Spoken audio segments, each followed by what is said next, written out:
Hello everybody! Today we have another puzzle demonstration video, this time on the 4x5x6 brick cuboid. This is another puzzle in the series of brick cuboids that I've been working on lately, except this puzzle goes in the other direction of complexity.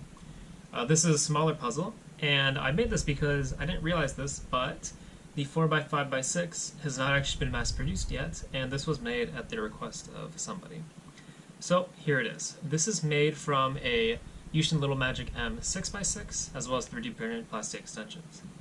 However, with this puzzle, and all brick puzzles, 3D magnetic internals do not work very well, since I cut into the puzzle, and I will show why that is the case in a little bit, as well as why I will not be offering magnetic versions of these puzzles. The stickers are made from my friend up north in Washington, and as usual, the shades look great. To better demonstrate that, let me go ahead and put this into a checkerboard pattern. And this is a post-process puzzle.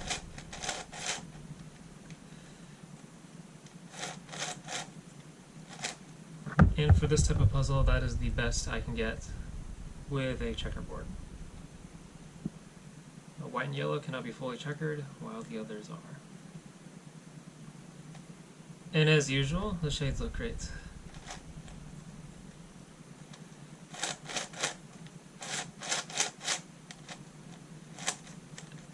And because this puzzle is not as complex as the larger puzzles I've been working on, it just tends to turn smoother in general. Now, as you can see, this puzzle is quite large because it is modeled off of a 6x6. When I make extensions, the cubies do have to be quite large. So, to better demonstrate that, let's take a 3x3. Still of quite manageable size, but still noticeably large. And to really show that off, let me grab a 3x5x7. This is one that I just have, and you can see that the 3x5x7 is significantly more compact than this puzzle. In all directions, really.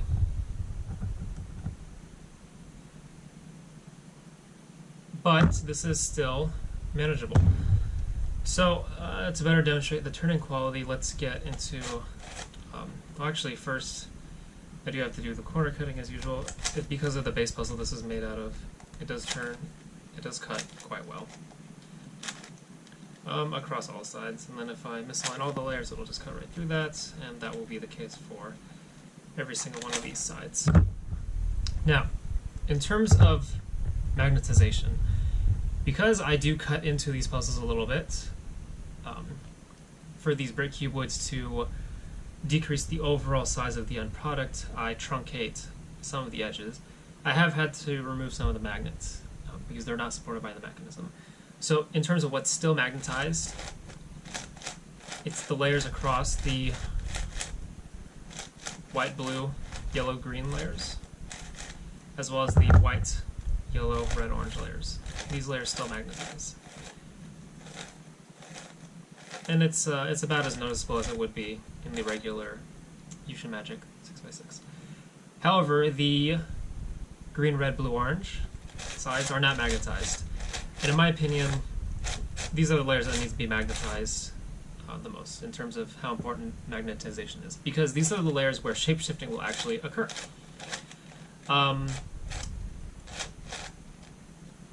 And the shape-shifting doesn't occur across the white and yellow layer, so there's really no point in magnetizing those layers. So as a result of that, I just won't be offering this puzzle in a magnetized finish. But to better demonstrate the turning quality, let me do some algorithms real quick. So first, I'll do the edge setup algorithm.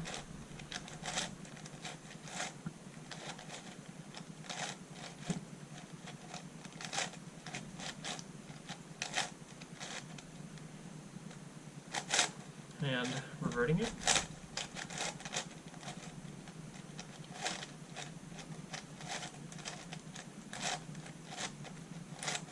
And as you can see, it does turn pretty well. The magnetization didn't help in that case because it was across the wrong layers. I can also do adjacent edge swap.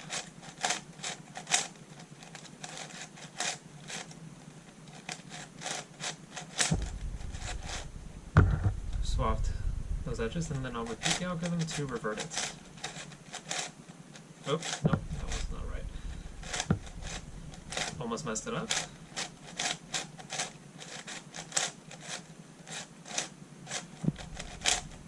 So the puzzle does flow particularly well, and because it's post-processed, I don't have the annoying squeaky sounds of the 3D printed plastic extensions. But to really demonstrate the turning quality of this puzzle, I really should do a full scramble, so I will do that now. And I do actually know how to solve these, so this puzzle will not be too difficult for me to solve. And in terms of the mechanism, I didn't really go into the mechanism this time. It is made the same way that the 6x7x8 is made, where I have combined the middle two layers of the 6x6 into this one layer, and then I've extended every layer outside of it half a step QB inwards to cover up the remaining layer. And on this puzzle, all of the screws are accessible, so it is really easy to retension the puzzle. I go into a bit more detail on the 6x7x8 video. Anyways, let's get on with the scramble. So, first step to scrambling bricks is, of course, scrambling by only turning the layers in 180-degree increments. This is going to ensure a full, proper scramble of the puzzle.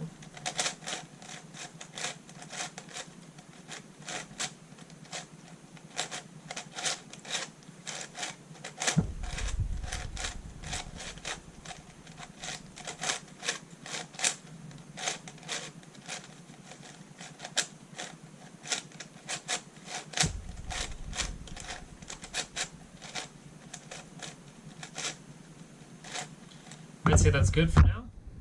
So that is a partial scramble, and now what we can do is we can go into the shape-shifting scramble. So with the white and yellow sides on the top and bottom, or I shouldn't say white and yellow because really any colors could be on here.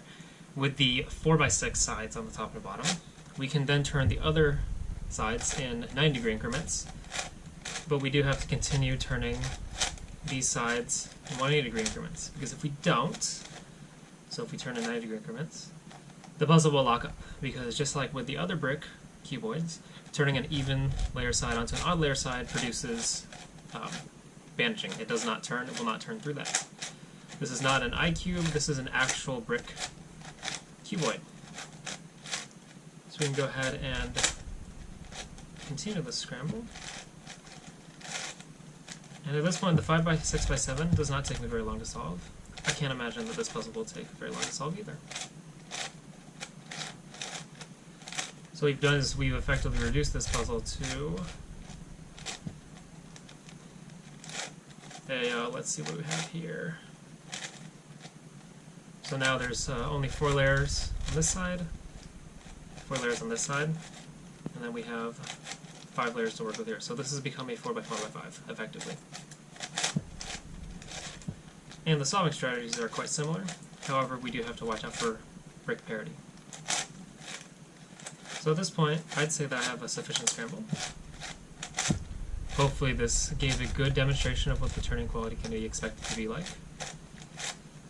And even though this is magnetized, because the magnets are not across an entire axis, they're almost not noticeable. They're missing where they're needed the most, unfortunately. But I think I will call it here. That is a video demonstration of the 4x5x6. Thank you so much for watching, and I will see you in the next one.